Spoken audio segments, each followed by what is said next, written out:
आली होती रोहा तालुक्यातून, जो रायगडला आहे. तिकडं भात काढल्याच्या नंतर खायला काही नाही आणि आदिवासी गोरगरीब कुटुंब आहे आणि जगण्यासाठी ते इकडं आलेत आणि आज ज्याच्यासाठी ते जगत होते, कष्ट करत होते, त्या मुलाचाच असा दुर्दैवी अंत झालाय डोळ्यासमोर. त्या आईच्या आठवीला असेल हा. त्या मुलाचं शिक्षण सोडून जगवण्यासाठी स्वतःच्या पोटासाठी इकडपर्यंत आलेत आणि आज अशी परिस्थिती ओढवलेली आहे. आणि मला खूप राग येतो कारण की पाठीमागं एक मंत्रालयामध्ये मीटिंग अरेंज केली. त्यावेळी इथले वळसे पाटील म्हणाले की 700-1500 बिबट्या वनतारामध्ये सोडायचा निर्णय झालाय. आढळराव म्हणाले, वनमंत्री म्हणाले सगळे बिबट्या आम्ही वनतारात नेऊ, परंतु तसं झालं नाही.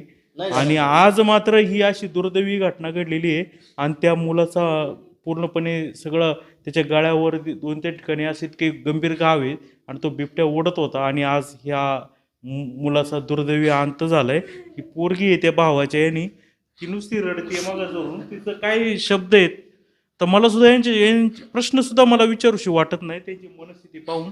तर वनमंत्री साहेब जरा भानावर या तुम्ही आणि निर्णय घ्या.